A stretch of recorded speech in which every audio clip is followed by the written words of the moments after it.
सबको नमस्कार। मैं राजीव सिंह। आज हम लोग अपने ट्रांसलेशन के इस दूसरे वीडियो में ट्रांसलेशन के कुछ और पहलुओं पर चर्चा करेंगे। कल हम लोगों ने टेंस की जानकारी ले ली। हिंदी में अगर वाक्य लिखा हो तो हम लोग हिंदी में लिखे वाक्य को पहचान सकते हैं कि वाक्य हमारा किस टेंस में है। पहचान सकते हैं।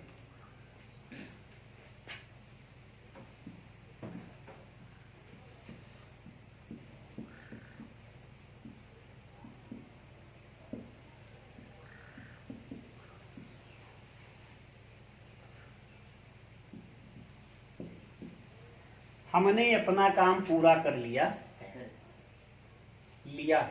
है ना। कौन सा टेंस बनेगा?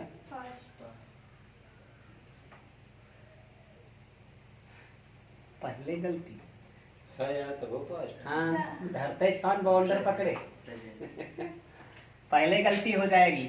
जब है तो जाहिर सी बात है कि इसमें कौन सा टेंस आएगा? प्रेजेंट टेंस आएगा, है ना। अंतिम प्रेजेंट हो गया। इसके पूर्व क्या लगा हुआ है? लिया। कौन सा टेंस बताता है? किस अवस्था को व्यक्त करता है? पूर्ण अवस्था को व्यक्त करता है। अंग्रेजी में उसको क्या कहते हैं? परफेक्ट अवस्था कहते हैं। ठीक है, प्रेजेंट का परफेक्ट हुआ। ठीक,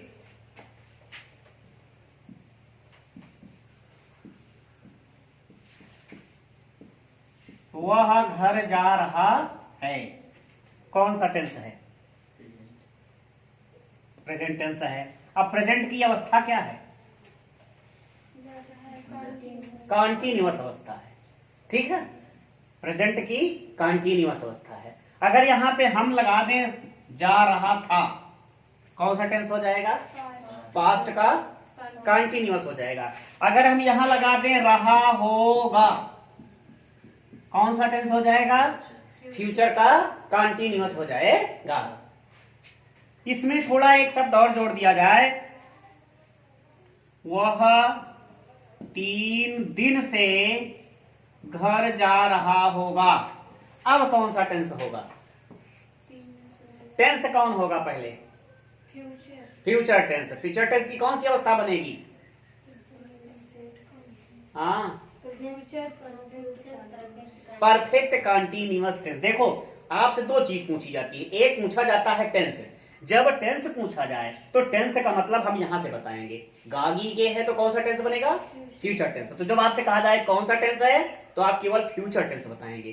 फ्यूचर टेंस की कौन सी स्टेज है, कौन सी अवस्था है? तो परफेक्ट कॉन्टिन्यूअस स्टेज है ना। दो पहलू हैं। फ्यूचर परफेक्ट कॉन्टिन्यूअस टेंस कोई टेंस नहीं है। टेंस केवल कितने पढ़े हैं हम? 3। टेंस कितने हैं? 3 हैं। टेंस की संख्या केवल 3 है, प्रेजेंट टेंस, पास्ट टेंस और फ्यूचर टेंस। अब हमने बताया था प्रत्येक टेंस की 4 अवस्थाएं होती हैं। तो जब आपसे हमने पूछा कि टेंस कौन सा है तो क्या बताओगे? फ्यूचर टेंस है। और टेंस की कौन सी अवस्था है? तो परफेक्ट कॉन्टिन्यूअस अवस्था है। कैसे पता चला परफेक्ट कॉन्टिन्यूअस है? क्योंकि हाँ, रहा रही रहे है तो ये कॉन्टिन्यूअस बता रहा है और साथ ही साथ टाइम दिया हुआ है ना। अगर रहा रही रहे के साथ टाइम हो तो परफेक्ट कॉन्टिन्यूअस टेंस होता है। ठीक है, चलिए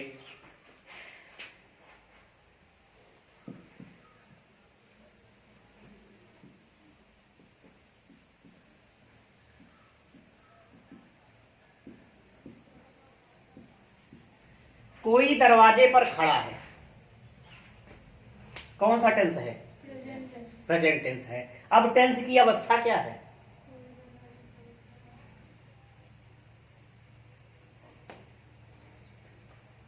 टेंस की अवस्था क्या है? नहीं है, खड़ा है, काम जारी है भाई। अभी आपने बताया कि काम, किसी ने हिंदी में बताया था कि जारी अवस्था ना। कोई कॉन्टिन्यूअस बोला था तो किसी ने इसमें जारी बोला था।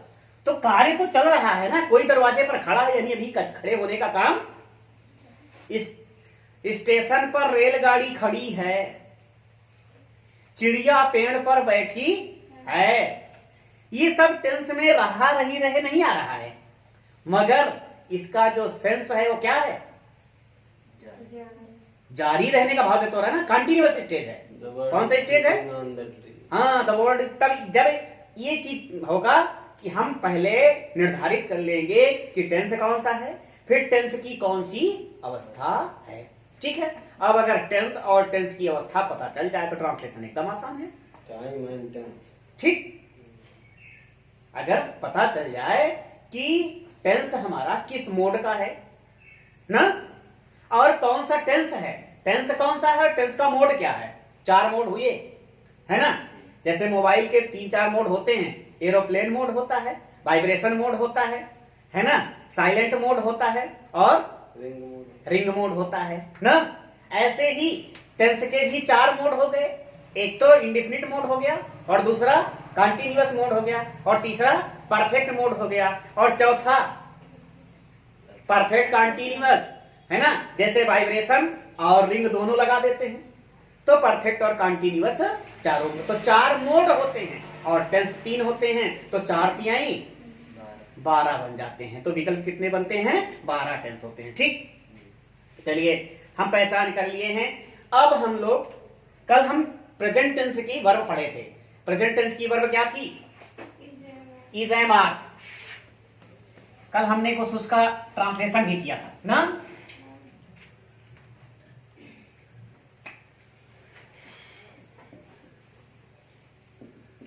प्रेजेंट टेंस की वर्ब क्या थी? Is, am, are.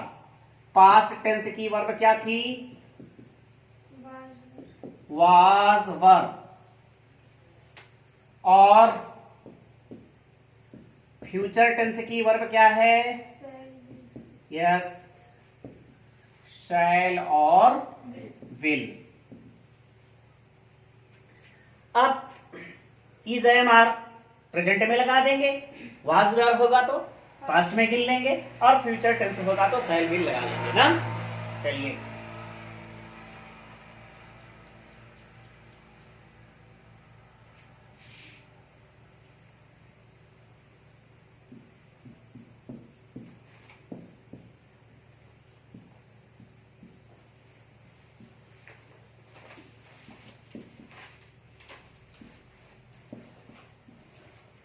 मोहन एक किसान था। कौन सा टेंस बनेगा? टेंस बताना। पास्ट टेंस है। मोहन एक किसान था, कौन सा टेंस है? पास्ट टेंस है। इसके टेंस की अवस्था कौन सी है? नहीं है। इंडेफिनिट में हमने कहा था ता, था, ती, थी, ते, थे या आ, ई, ए। अगर कोई अवस्था नहीं है तो सिंपल स्टेज है। कौन सी स्टेज है? जब स्टेज सिंपल हो तो केवल is, am, are main verb का काम करते हैं, वाज वेयर मेन वर्ब का काम करते हैं, और शैल बी और विल भी प्रयोग करके किया जाता है ना। जब कंटिन्यूअस वगैरह आएगी तो उसके लिए आगे चल रहे हैं। तो इसकी वर्ब क्या हुई? वाज वर्ब हुई ना। अब इसमें सब्जेक्ट कौन है? मोहन है। तो मोहन वाज अ फार्मर। हमने फार्मर के साथ आ क्यों लगा दिया भाई? देखा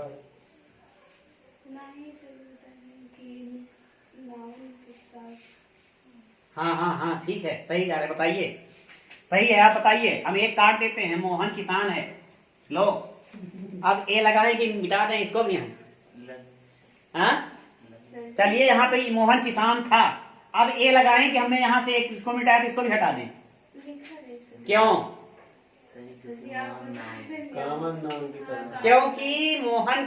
क्योंकि किसान क्या है? किसान एक कॉमन नाउन, और कॉमन नाउन के साथ आर्टिकल लगाया जाता। ठीक है, इसलिए चाहे एक लिखा हो और चाहे ना लिखा हो, हिंदी बहुत बड़ी है तो हिंदी में कोई दोष नहीं है ना। जो समर्थवान होता है उसको कोई दोष नहीं होता है। हिंदी समर्थवान भाषा है, इसमें चल जाता है, इसमें तुम और आप सब चल जाता है ना। छोटों को तुम कह करके बुला लेते हैं, बड़ों को आप लगाते हैं, क्योंकि हिंदी समर्थवान है।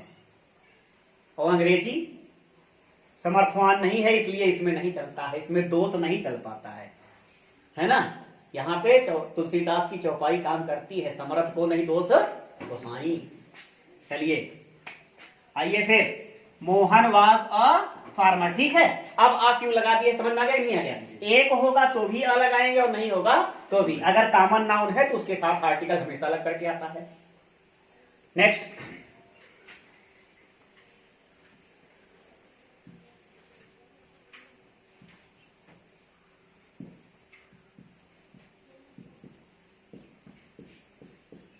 वह घर पर होगा। वह घर पर होगा, कौन सा टेंस होगा?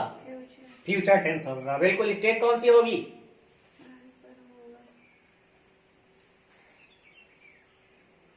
इसमें कहीं चुका चुकी आया? नहीं, नहीं आया ना। चलिए, रहा रही रहे आया? सिंपल है। जब कुछ नहीं आया है तो सिंपल स्टेज है।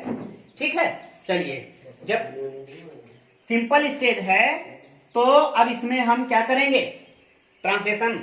चलिए, इसका हमने क्या कहा था? शैल और विल, और वर्ब क्या होती है? बी।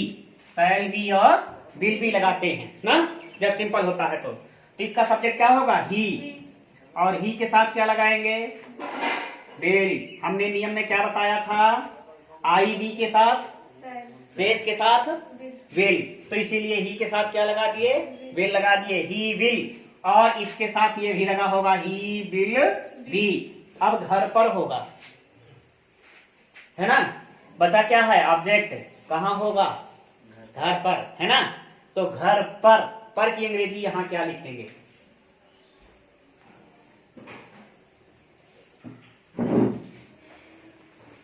पर की अंग्रेजी, पर क्या है? पर की अंग्रेजी क्या होती है? काय माने पर होता है? आन माने पर होता है, इन माने में होता है, आन माने पर होता है। होता है नहीं होता है? तो यहाँ क्या लगाएंगे? आन लगाएंगे। क्यों? कोनो चीज के ऊपर रखेगा तब, जैसे कोनो चीज के ऊपर रखेगा तब। हाँ, स्पर्श। ऊपर की बात मतलब यह है कि जब स्पर्श हो, है ना, जब कोई चीज स्पर्श हो, पूर्णतया आच्छादित हो, सबसे अच्छी हिंदी क्या हो? आच्छादित हो या कवर्ड हो अंग्रेजी में, कि जो चीज, जिस चीज की स्थिति क्या हो? कवर्ड की हो, यानी आच्छादित होने की हो, तो उस पर क्या लगेगा? आन। पर के लिए क्या लगेगा? The book is on the table. लेकिन अगर आच्छादन का अभाव है तो पर के लिए क्या लगता है? एट। क्या लगता है? एट। लेकिन ना तो यहाँ आन लगेगा और ना ही एट लगेगा। हम लोग जब प्रीपोजिशन पढ़ेंगे तो वहां पर ये बताएंगे कि क्यों नहीं लगेगा आन और क्यों एट नहीं लगेगा। यहाँ ना आन लगेगा ना एट लगेगा। यहाँ पे किसका भाव है? घर पर है, मतलब घर के अंदर बैठा है। घर पर का मतलब क्या हुआ? हमने बताया था, देखो हम आपको तीनों चीजें गिना रहे हैं। टेंस भी आपको गिनाए, सेंटेंस भी हमने गिनाया, और सेंस भी ले चल रहे हैं आपको कि सेंस भी लगाइए। जरूरी नहीं है कि हमने जो नियम बता दिया है उस नियम से आप चलिए, आप फेल हो जाएंगे। हमने कहा रहा रही रहे आएगा तभी आप कंटिन्यूअस गिनना। अभी फेल हो गए आप। चिड़िया पेड़ पर बैठी है, रहा रही रहे नहीं आया, और आपका जो है ट्रांसलेशन गलत हो जाएगा फिर आप ना। तो ऐसे ही इसमें भले ही पर है, पर की दो अंग्रेजी होती हैं, एट और ऑन, लेकिन पर के का मतलब इस पर से नहीं है। ये जो आदमी है वो घर के अंदर है ना, तो अंदर के भाव में क्या लगेगा? इन। ठीक है। अब घर की अंग्रेजी दो होती है, होम और हाउस। क्या लगाएं? होम लगाएं कि हाउस? होम। क्या लगाएं? हाउस। चलिए हाउस लगा दें। He will be in house. जब हाउस लगाएंगे तो क्या लगाएंगे? और जब होम लगाएंगे तो क्या लगाएंगे? कुछ नहीं। होम के साथ आर्टिकल नहीं लगाया जाता। ठीक है। होम खुद अपने आप में आर्टिकल से युक्त होता है। ठीक है। तो जब हाउस लगाएंगे तो इन द हाउस दोनों सही हैं, ऐसा नहीं है ना। कुछ लोग बताते हैं कि अपने घर के लिए होम और दूसरे के घर के लिए हाउस लगता है, मगर ऐसा कुछ नहीं है। अपने घर के लिए भी लगता है और दूसरे के घर के लिए भी लगता है। ये ध्यान रहे कि होम के साथ टू और द इन शब्दों का प्रयोग नहीं किया जाता है। टू होम गलत है, केवल होम लगाएंगे। टू हाउस लिखेंगे। He goes to house, to the house. ठीक, जैसे लिखा रहता है ही वेंट टू होम, तो टू गलत है। हाँ, अगर होम टू होम लगा है तो होम गलत है, टू होम के साथ प्रीपोजिशन, क्योंकि होम जो है, होम मीन्स घर होता है, लेकिन इसमें ये भाव छुपा होता है अपने घर का, तो का मतलब है टू लगाने का। ये वही है कि हम किसी काने व्यक्ति को काना कह करके ना बुलाएं। जब हम जानते हैं कि ये काना है तो उसको हम काना कह करके ना कहें, मतलब यही हुआ इसका कुल मिला करके। तो होम के साथ टू और द नहीं लगाया जाता है। चलिए, टेंस हो गई ये तीनों। अब हम लोग चलते हैं अगला एक, अब हम लेते हैं इसके एक एक स्टेज को। आज एक ही हो पाएगा, present indefinite tense.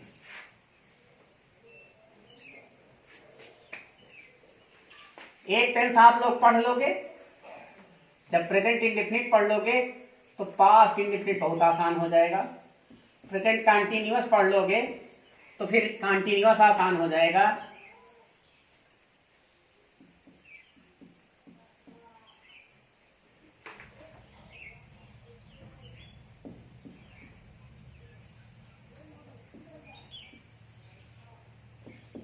Present indefinite tense पहचान क्या बनेगी? हाँ, प्रेजेंट है तो है आएगा, तो ता ती ते ना के साथ क्या आएगा? है, हैं, हो। यानी अगर ये शब्द आते हैं तो वाक्य कौन सा होगा? प्रेजेंट का इंडेफिनिट टेंस। इसकी वर्ब क्या होती है? नहीं होती है। इसकी वर्ब होती है, प्रेजेंट इंडेफिनिट की वर्ब होती है फर्स्ट फॉर्म वर्ब। क्या होती है? फर्स्ट फॉर्म वर्ब या फिर फिफ्थ फॉर्म वर्ब। वर्ब की 5 फॉर्म होती हैं। कितनी होती हैं? 5 फॉर्म होती हैं। First form, second form, third form, fourth form और फिफ्थ फॉर्म।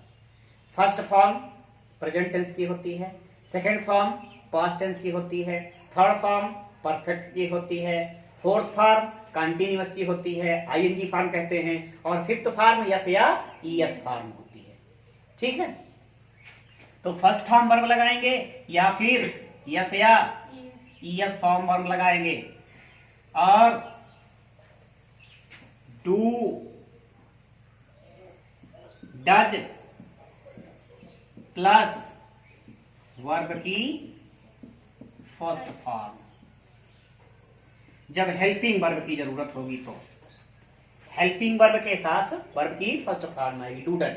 इसकी हेल्पिंग वर्ब क्या होती है? प्रेजेंट इंडेफिनिट टेंस की हेल्पिंग वर्ब डू डज होती है। One liner question, present indefinite की कोई हेल्पिंग वर्ब। अब आप यहाँ पर अगर टेंस पढ़ लेते हैं अच्छे से मन लगा करके, तो आपको एक चीज और तैयार हो जाएगा, ट्रांसफॉर्मेशन। निगेटिव कैसे चेंज किया जाए। तो जिस टेंस का वाक्य होगा उसी टेंस की निगेटिव बनेगी, ये भी ध्यान देने की बात रहेगी। तो हेल्पिंग वर्ब में नॉट लगा करके ही निगेटिव बनता है। तो do not, does not, did not, was not, were not, has not, have not, had not, shall not, will not, shall have not, will have not. Not लगा देंगे, सब tense के निगेटिव बन जाएंगे। ठीक है, चलिए कंस्ट्रक्शन हमने बताया था। यहाँ ये पहला टेंस है। अब आज के बाद कंस्ट्रक्शन नहीं चलेगा, अब सीधे बस केवल बता देंगे। ये पहला टेंस है, थोड़ा अच्छे से बता दे रहे हैं कि इसका कंस्ट्रक्शन क्या बना था। सबसे पहले हम लोग पढ़ेंगे, देखो वाक्य हमने गिनाया था उस दिन, कितने प्रकार के गिनाए थे? 5 प्रकार के गिनाए थे। अफर्मेटिव, निगेटिव, इंट्रोगेटिव में 2 था, एक फर्स्ट टाइप और दूसरा सेकेंड टाइप, और एक इंट्रोगेटिव का निगेटिव था। ठीक है, तो सबसे पहले अफर्मेटिव।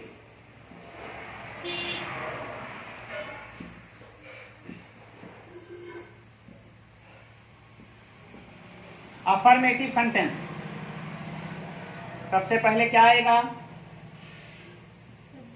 सब्जेक्ट आएगा। कल थोड़ा पढ़े थे, बोलते चलिए। सब्जेक्ट के बाद वर्ब की फर्स्ट फॉर्म आएगी। प्लस ऑब्जेक्ट आएगा, फिर अदर वर्ड आएगा और अंतिम में फुल स्टॉप आएगा ना। चलिए अब एक हम चाहे यहां लाइन में लिख दें, हम लोग पीछे भी पढ़ चुके हैं यस यस पी पी, याद है? सिंगुलर नंबर सब्जेक्ट के साथ सिंगुलर नंबर वर्ब और प्लूरल नंबर सब्जेक्ट के साथ प्लूरल नंबर की वर्ब। तो चाहे उसको हम ऐसे पढ़ लें नोट में करके, यदि सब्जेक्ट कोई नेम हो, ही हो, सी हो, इट हो या फिर सिंगुलर नंबर हो,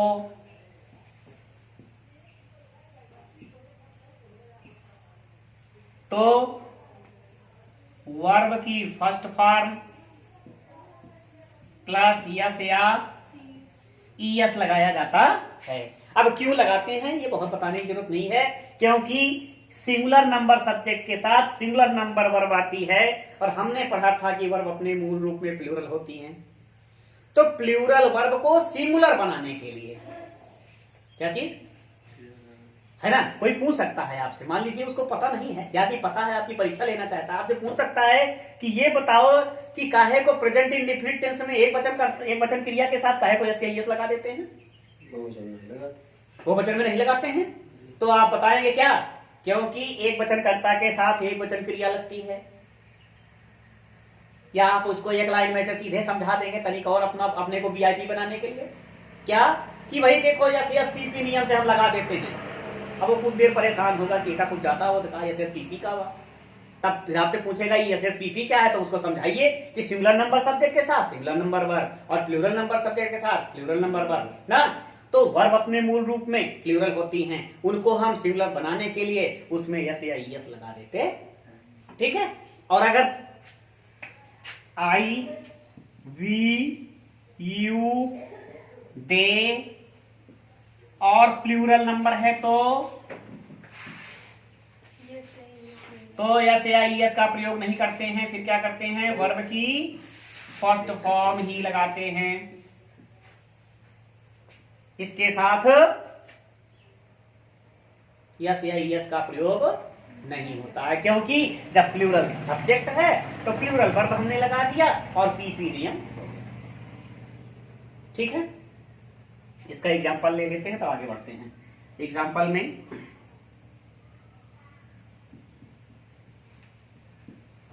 शीला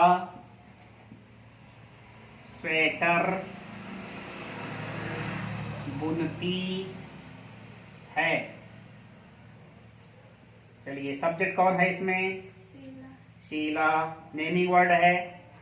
बुनना की अंग्रेजी क्या होती? वर्ब आएगी पहले, बुनना। काय माने बुनना होता है? निट। काय माने? निट। पढ़ा लिखा रहता है कनिट।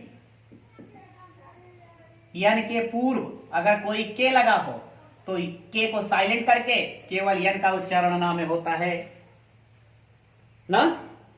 ये प्रोनाउंसिएशन की वीडियो में आपको मिलेगी। जब यन के पूर्व के आए तो के को साइलेंट कर दिया जाता है और केवल यन का उच्चारण होता है। और भी तमाम एग्जाम्पल आपको हैं। कनऊ है ना, कनऊ का के साइलेंट हो गया, क्या पढ़ते हैं इसको? नाउ, है ना। तो ऐसे तमाम वर्ड मिलेंगे। नाइफ है, का नाइफ लिखा जाता है, पढ़ा क्या जाता है? नाइफ पढ़ा जाता है, ठीक। बहुत सारे वर्ड जब आप ढूंढोगे, जब किसी भी शब्द के आप जब यही तो मेन क्या है? वर्ड प्रॉब्लम है ना। जब आप वर्ड ढूंढना शुरू करोगे, जिस दिन से आप वर्ड ढूंढने लगोगे उस दिन से आपकी अंग्रेजी खुद ही आने लगेगी, फिर बोलो ना, है ना। और स्पीकिंग देखो, ये आपको यहां सीख सकते हो सब कुछ, ग्रामर आ जाएगा, बट स्पीकिंग नहीं आएगी। स्पीकिंग कब आएगी? जब आप स्पीकिंग करोगे तभी आएगी। जब आप बोलोगे 2-4 वाक्य 10 वाक्य रोज बोलोगे तब आने लगेगा अपने अच्छे से, बिना कुछ किए ही आ जाता है। चलिए, तो शीला हो गया और शीला के साथ हमने क्या लगा दिया? वर्ब में निट बीगो माने हो का बोलना। हाँ हाँ हाँ होता है। बीब माने बुनना, निट माने क्या लगा है? स्वेटर। स्वेटर बुनने के लिए निट लगता है और कपड़ा बुनने के लिए बीब लगता है। ध्यान देना, दो होते हैं, ये अंग्रेजी है। वो शब्द की, एक शब्द की कई होते हैं लेकिन सबके अलग अलग यूज होते हैं। बीब माने कपड़ा बुनना, वो जुलाहा के लिए लगता है ना। बीवर, बीब से, बीब वर्ब है और वर्ब का नाउन क्या बनता है? बीवर, है ना। जैसे प्लो का नाउन क्या बनता है? प्लोअर। प्लो का नाउन, लाफ का नाउन लाफ्टर। लाफ मीन्स हंसना और लाफ्टर मीन्स हंसी, नाउन है। ठीक है, यहाँ शब्दों की कमी है। यहाँ उसी में इधर से एक आध दो शब्द कम करके, अक्षर कम करके, उधर से एक आध दो अक्षर जोड़ करके इसी में शब्द बनाते रहते हैं, इसी से काम चलता रहता है यहाँ पे सब। चलिए, सीला निट। अब देखो एक चीज तो आ गया, सीला क्या है? हमारा पहला रूल है, ये फर्स्ट रूल यही है ना। और फर्स्ट रूल में ये फर्स्ट का ए वाला है और ये बी वाला है, तो हम ए वाले स्टेज पे हैं। ए वाले में नेम है, सीला नेम है, तो नेम के साथ क्या लगेगा? खटाक से यस लगाया हमने। यस क्यों नहीं लगाया? याद है? S double S C H S H O X. याद नहीं है? जब अंतिम अक्षर, ध्यान हो, जब अंतिम अक्षर, बॉबेल नहीं भाई, जब अंतिम अक्षर X O C H S H double S, 5 X O C H S H double S, अगर इतने चीज हों, ठीक है, तब तो क्या लगाते हैं? ई एस लगाते हैं, नहीं तो क्या लगाते हैं? तो यहाँ पे क्या है? टी है, तो हमने क्या लगा दिया? यस ना, निट्स। अब बचा क्या? अब ए अक्की बिना पूछे हमने लगा दिया, अभी तो बताने की जरूरत है नहीं, है ना, क्योंकि स्वेटर क्या है? कॉमन नाउन है। ठीक है, स्वेटर में लेडीज स्वेटर भी आएगा, जेंट्स स्वेटर भी आएगा, है ना। अब स्वेटर में तमाम स्वेटर हैं, कोई पर्टिकुलर स्वेटर आ जाएगा तो उसका कैपिटल लेटर से लिख देंगे, पर्टिकुलर स्वेटर में। चलिए, ये हो गया, समझ में आया? दूसरा एग्जांपल ले लीजिए, ऊपर नहीं जाएंगे।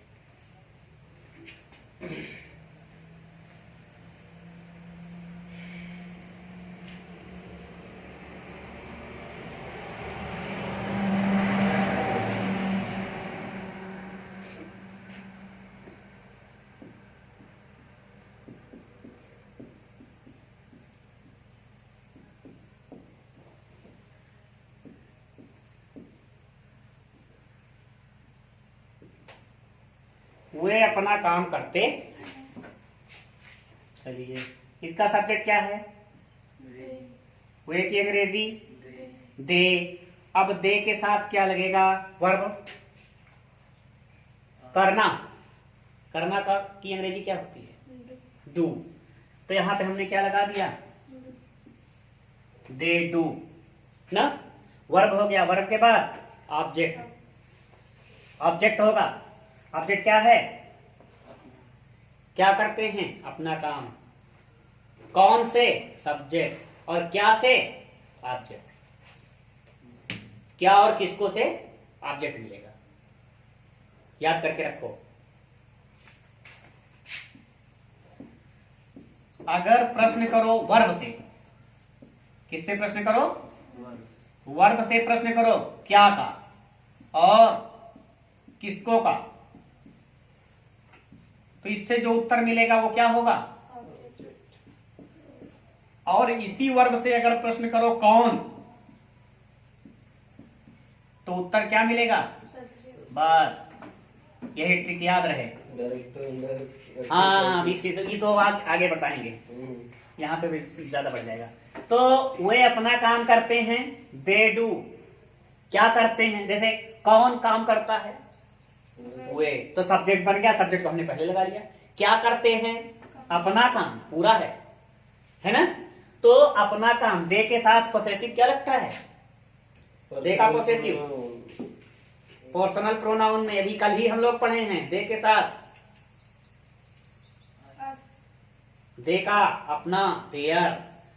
टी के साथ वी के साथ अस होता है, आई के साथ माई होता है, यू के साथ योर होता है, ही के साथ हिज होता है, सी के साथ हर होता है, इट के साथ इट्स होता है, और दे के साथ डियर होता है, देयर नहीं होता है। ध्यान देना है, क्या होता है? डियर। तो दे डू डियर,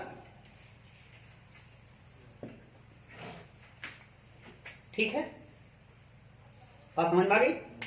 चलिए आगे चलते हैं।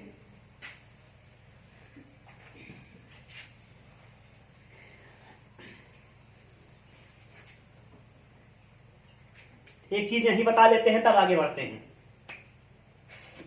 नहीं, थोड़ा आगे पढ़ लेंगे तो। चलिए निगेटिव सेंटेंस अब देखते हैं। क्या चीज?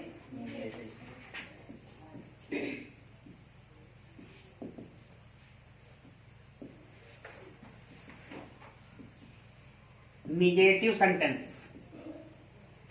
निगेटिव सेंटेंस मतलब नहीं आएगा, नकारात्मक होगा, ठीक है। इसकी वर्ब क्या बनेगी? इसकी वर्ब बनेगी डू डज में से एक प्लस और प्लस वर्ब की फर्स्ट फॉर्म। इधर आगे क्या आएगा? ऑब्जेक्ट। और क्या आएगा? अदर वर्ड आएगा। और इधर क्या बचा? ठीक है, कंस्ट्रक्शन हो गया, ठीक। सब्जेक्ट डू डज में से एक। अब आपको बताने की जरूरत नहीं, हम नहीं लिखेंगे कि कहां डू लगाएं कहां डज लगाएं, क्योंकि आप जानते हो, आपको हमने पढ़ा दिया है। अगर यस या ईएस लगा हुआ है तो ये क्या है? सिंगुलर है, प्लूरल? यस या ईएस लगा हुआ है तो क्या है? सिंगुलर वर्ब है। और यस या ईएस नहीं लगा हुआ है तो प्लूरल वर्ब है, तो प्लूरल सब्जेक्ट के साथ लगेगा, जाहिर सी बात है। आई वी यू दे, और बहुवचन के साथ क्या लगाएंगे? Do not.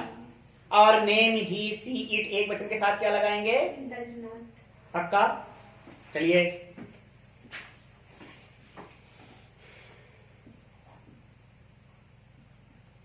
वह अपना काम नहीं करती है। चलिए बताइए, वह करती है, स्पष्ट है, स्त्रीलिंग है। सी वर्ब बताएगी। कौन बताया कि स्त्रीलिंग है?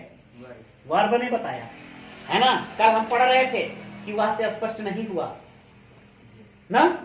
जब स्पष्ट नहीं हुआ तो ही और सी दोनों हमने लगा लिया था, और जब स्पष्ट हो जाए, वर्ब बता रही है क्या कि मैं स्त्रीलिंग हूं, फेमिनिन जेंडर, तो इसके साथ फेमिनिन जेंडर के लिए वह की अंग्रेजी क्या होती है? सी। और अब करना की अंग्रेजी क्या आएगी? डू, है ना। और नहीं के लिए क्या लगाएंगे सी के साथ? हाँ, नहीं के लिए पूरा, हाँ भाई, नहीं के लिए आएगा, ये इतना पूरा साथ में बोला करेंगे। नहीं के लिए क्या लगाएंगे? Does not. और अब मेन वर्ब क्या बचा? Do. She does not do, ये इतना हेल्पिंग वर्ब हो गया और ये इतना मेन वर्ब हो गया, ठीक है। Does not do. और अब बताइए इसका पोसेसिव क्या होगा? सी का पोसेसिव हर, सी का पोसेसिव हर। सी और स्त्रीलिंग के जो भी नेमिंग वर्ड होंगे उनका पोसेसिव क्या होता है? और ही और पुल्लिंग के जितने भी होंगे नाउन, उनके पोसेसिव क्या होंगे? ठीक है। और नपुंसक लिंग की पोसेसिव क्या होती है? इट। और प्लूरल के लिए क्या लगता है? दे, ठीक है। तो सी डज नॉट डू हर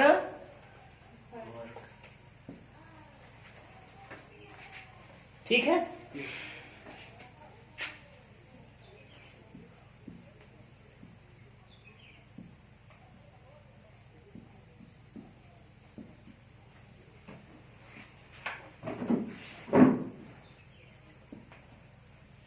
तुम दूध नहीं पीती हो,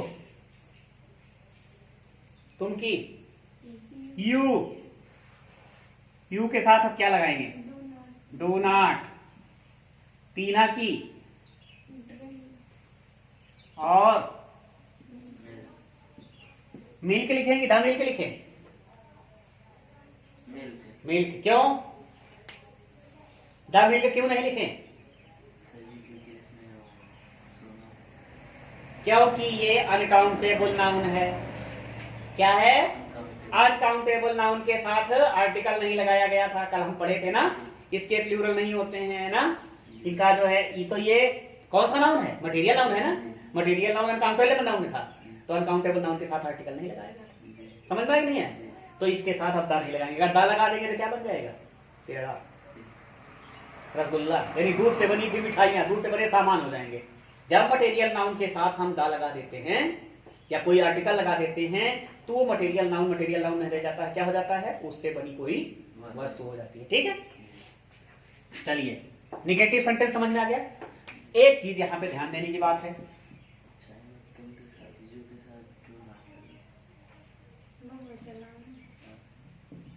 कहा भैया दोनों समस्या है? तुम बहुवचन है ना? हाँ, आई वी यू दे, क्या क्या? आई वी यू दे क्या होते हैं? बहुवचन। प्लूरल होते हैं। ठीक है, बहुवचन होते हैं। नेम, ही, सी, इट क्या होते हैं? सिंगुलर। ठीक है, और सिंगुलर के साथ सिंगुलर वर्ड और प्लूरल के साथ प्लूरल वर्ड होती है। अब देखो एक चीज ध्यान देना है, अगर वाक्य में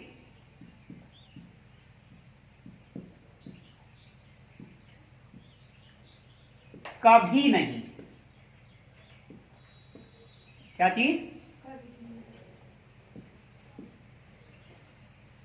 कभी नहीं आया हो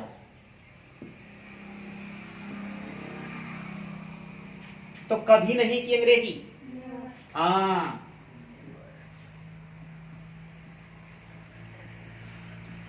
कभी नहीं के लिए नेवर लगाते हैं।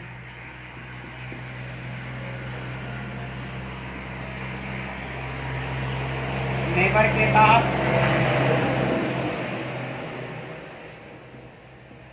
डू डज, हेल्पिंग वर्ब नहीं आती है। ध्यान देना, जब हम नेवर लगा देंगे तो नेवर के साथ डू डज का प्रयोग, ठीक है, खाली नेवर लगेगा। और अब जब नेवर लगा देंगे तो वर्ब फिर अपने मूल रूप में चली जाएगी। ही, सी, इट एक वचन के साथ यस या यस लगाना पड़ेगा।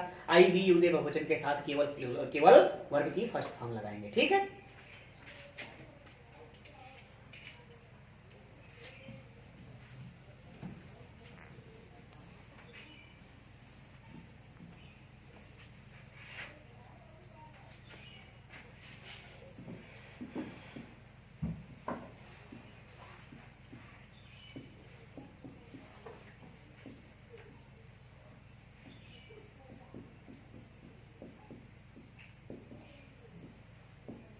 वह झूठ कभी नहीं बोलती है। चलिए सब्जेक्ट क्या है इसमें? अच्छा भाई, हमने ही लिखना चाहा था, सी। ठीक है, और सी के साथ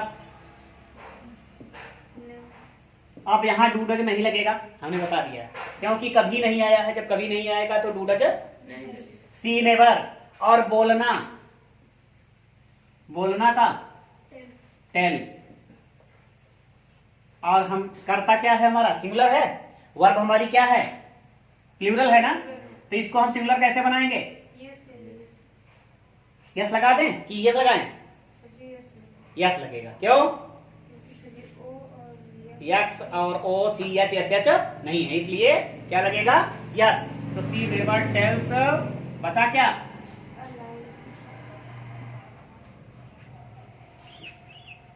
ठीक है,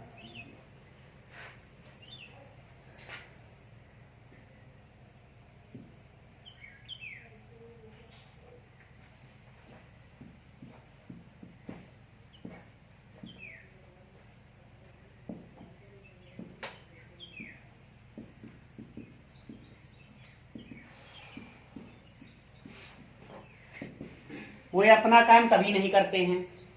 क्या हो जाएगा? दे नेवर करना, डू भाई, हमने इसीलिए बता दिया कि हेल्पिंग वर्ब के रूप में डू डज नहीं आएगा, मगर मेन वर्ब के रूप में डू डज तो वही करेगा। इसीलिए हमने इस एग्जांपल को दे दिया कि हेल्पिंग, डू नेवर कभी नहीं होगा। नेवर डू तो चलेगा, नेवर क्या है, न कभी नहीं, और डू क्या है, मेन वर्ब है, हेल्पिंग वर्ब के रूप में हमने वहां लिख दिया था। ठीक है, तो क्या हो जाएगा, दे नेवर डू, और पोसेसिव देखा अभी बताए थे, डियर वर्क। ठीक है, समझ में आया, निगेटिव हो गया। अगला,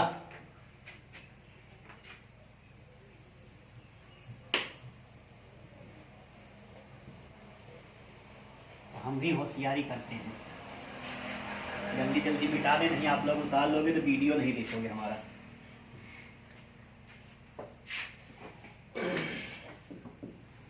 इंटेरोगेटिव,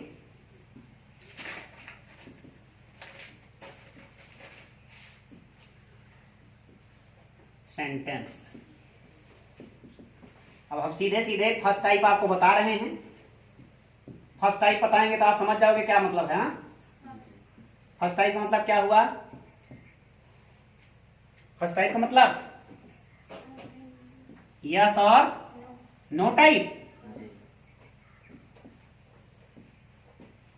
ऐसे प्रश्नवाचक वाक्यों में प्रश्नवाचक शब्दों की अंग्रेजी नहीं लिखी जाती है ना, बताए थे। ऐसे प्रश्नवाचक वाक्यों में जो फर्स्ट टाइप के प्रश्नवाचक वाक्य होते हैं या इंट्रोगेटिव सेंटेंस होते हैं, उनमें प्रश्नवाचक शब्दों की अंग्रेजी नहीं। ऐसे वाक्यों की शुरुआत किससे होती है, हेल्पिंग वर्ब से होती है। किससे होती है, हेल्पिंग वर्ब से होती है। और इसकी हेल्पिंग वर्ब क्या है, डू या डज है, प्लस इसके बाद क्या आएगा,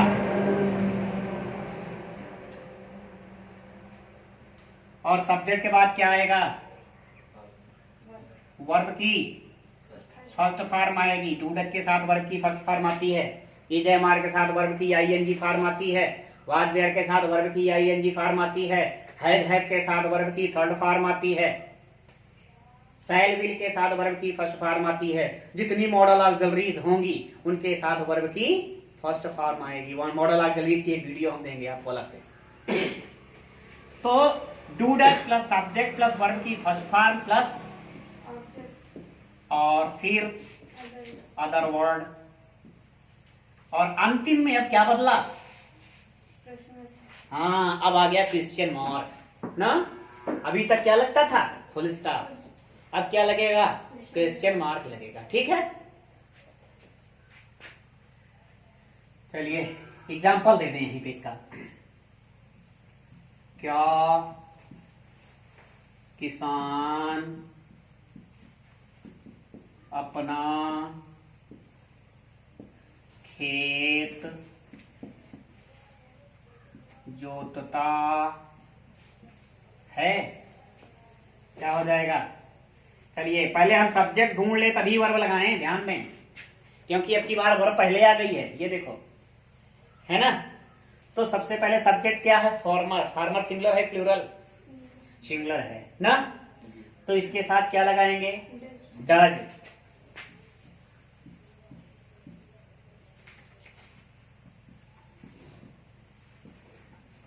डज फार्मर,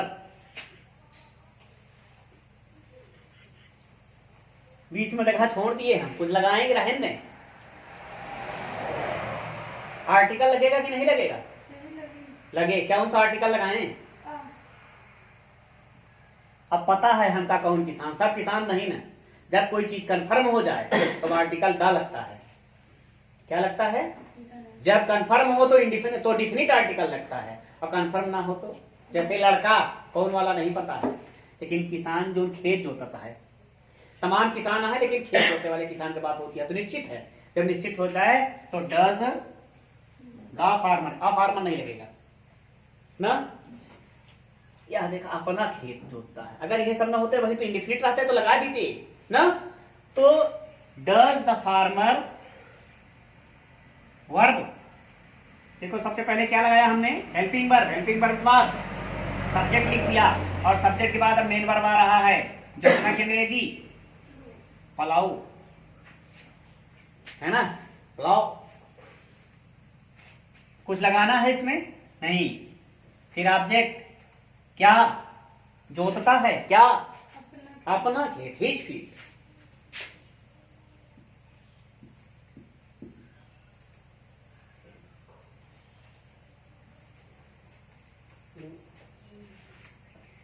ठीक है। अच्छा बताओ भाई, ऊपर सही है, ऊपर से बोला नहीं तो यहाँ जो रान वही ट्रांसलेशन कर दी नमका का। जब ऊपर से कुछ नहीं बोला तो हम कहे ट्रांसलेशन, तो ऊपर हम पूर्ण विराम लगाए नहीं तो ट्रांसलेट कह दी। हम तो ट्रांसलेट करते रहे, है ना। जैसे यह बताओ चाहते ही भैया जो चीज रही वही ट्रांसलेट कर, जब कुछ चेंज अपने मन से ना करा। जब एग्जाम में कोई चीज ट्रांसलेशन करने के लिए है तो वहां पे आप चेंजिंग मत कीजिए। वाक्य में आपको भले ही लाभ त्रुटि दिखाई पड़े, केवल आप उसका ट्रांसलेट कर दीजिए, उसका करेक्शन मत कीजिए। हमने इसीलिए यहाँ करेक्शन नहीं किया, यहाँ हमने पुलिस, यहाँ पूर्ण विराम लगाया था तो हमने उसको ट्रांसलेट कर दिया पुलिस स्टॉप। अब आपने बताया क्वेश्चन मार्क लगेगा तो हमने लगा दिया। ठीक है, ये बात समझ में आ गई। अब इसका सेकेंड टाइप इसी वक्त,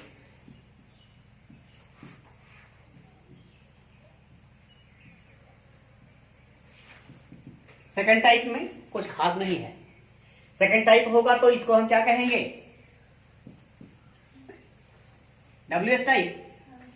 इसको हम पढ़ चुके हैं, बता चुके हैं WH ना, किसमें बताए थे, इंट्रोगेटिव और रिलेटिव प्रोनाउन में ना। इंट्रोगेटिव रिलेटिव प्रोनाउन होता है, इंट्रोगेटिव रिलेटिव एडजेक्टिव भी होगा और इंट्रोगेटिव रिलेटिव एडवर्ब भी होगा। कोई अलग से शब्द नहीं आएंगे, यही शब्द रहेंगे। तो सेकेंड टाइप WH टाइप, इसमें कहां से शुरू करेंगे, सबसे पहले क्या लगा लेंगे, सबसे पहले क्या लगाएंगे, WH भाई। WH माने वही क्या और किसको की अंग्रेजी है ना, what, where, whom, whose, how, how many, how much, जितने भी हैं उनमें से जिसकी जरूरत होगी सबसे पहले WH लगा लेंगे।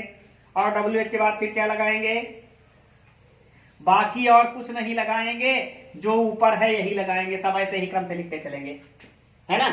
थोड़ा सा अंतर क्या, इसमें WH नहीं आता है और इसमें WH आता है, बाकी सारी चीजें ऐसे ही निकलने आएगी। Plus subject plus verb first form plus object plus other word, question mark लगा रहेगा।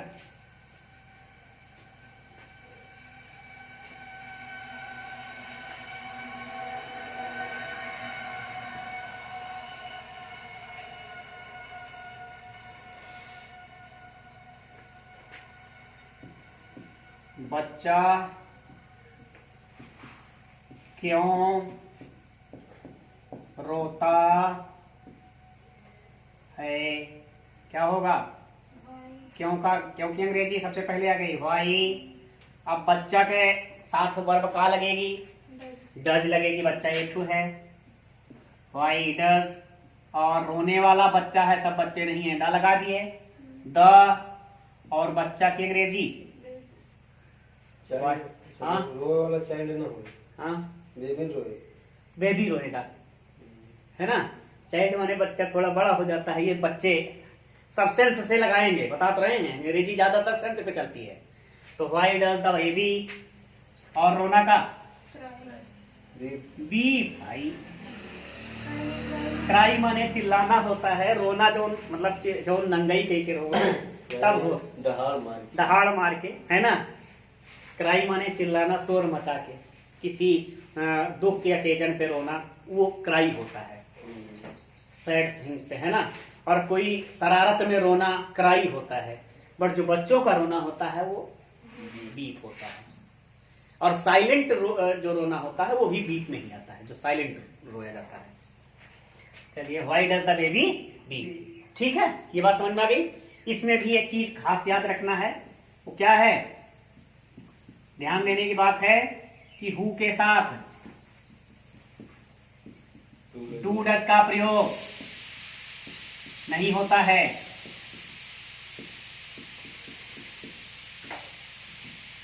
तो रहना चाहिए भाई, हु के साथ डू डज का प्रयोग नहीं होता है।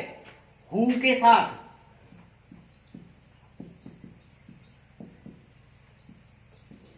वर्ब सामान्य रूप में आती है। सामान्य रूप मतलब यस यस पी पी ना। अब एक बहुत यस या यस जोड़ के ना बताओ, बस इतने समझ लेगा, यस यस पी पी से आएगा, है ना। और हु को हम क्या मानते हैं? हु को केवल सिंगुलर मानते हैं। क्या मानते हैं? हु को हम सिंगुलर मानते हैं भाई।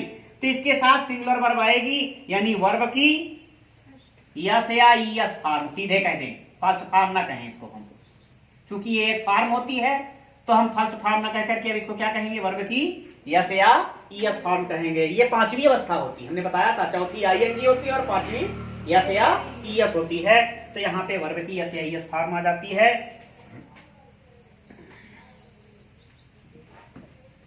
इसका भी एक एग्जांपल ले लीजिए। तुम्हें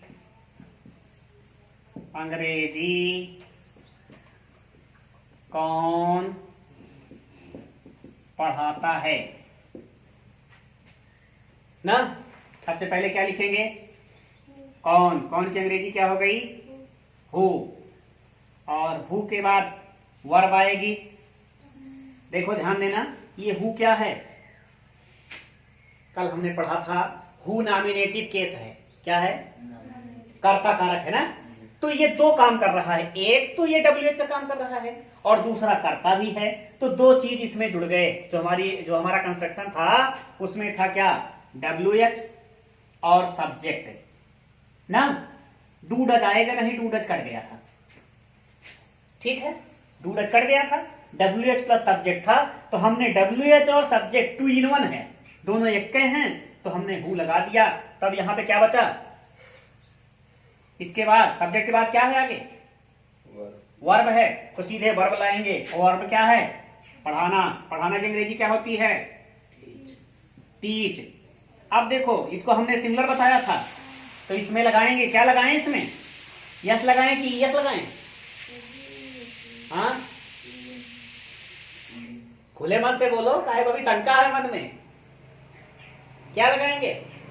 ईएस लगाएंगे। क्यों लगाएंगे ईएस? अंतिम अक्षर CH है। जल्दी से बोला करो, कॉन्फिडेंस लाओ। जिस दिन कॉन्फिडेंस आ जाएगा उसी दिन से गलती होनी खत्म हो जाएगी। हु टीच्स, पढ़ाता है। किसको? किसको? तुमको। तुम्हें। किसको? तुमको। यू। क्या?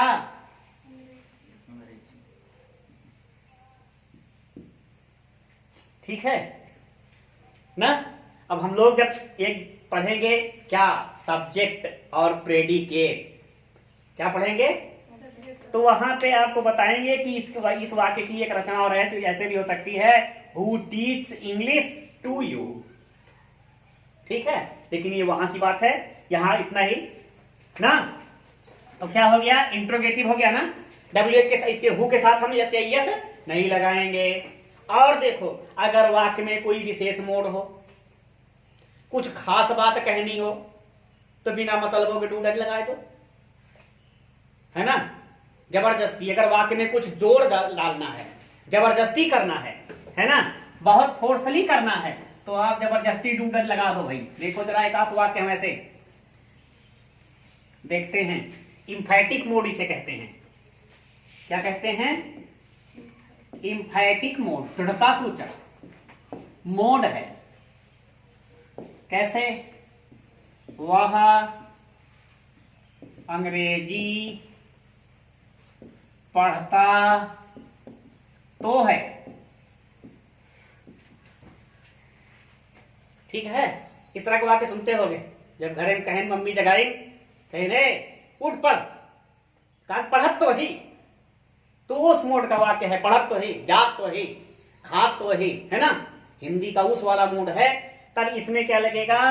ही डज रीड इंग्लिश। ठीक है,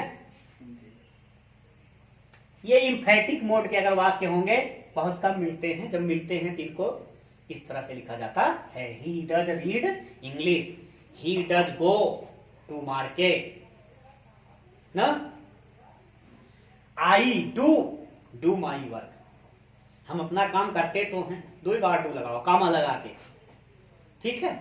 तो इससे इम्फेटिक मोड का भाव व्यक्त होता है। और इसके अलावा प्रेजेंट टेंस के लिए कौन सी, और प्रेजेंट टेंस जो है वो प्राकृतिक घटनाएं जितनी भी होती हैं, प्रकृति की जो भी घटनाएं होती हैं, हर प्रकृति की घटनाओं को व्यक्त करने के लिए प्रेजेंट इंडेफिनिट टेंस का प्रयोग किया जाता है। प्राकृतिक घटनाएं जब घटती हैं तो ना, जैसे आज वर्षा होती है तब प्रेजेंट इंडेफिनिट बना है ना। पृथ्वी सूर्य के चारों ओर चक्कर लगाती है। प्राकृतिक घटनाएं जो भी चल रही हैं, जो प्रकृति की घटना है, सब प्रेजेंट है। केवल प्रकृति ही प्रेजेंट है, बाकी सब पास्ट है, ठीक है। ये सब इसकी बात बहुत जानकारी हम लोग जब विशेष ट्रांसलेशन के नियम पढ़ेंगे तो वहां पढ़ेंगे। इस वीडियो में आज यही शेष अगले वीडियो में। Thank you.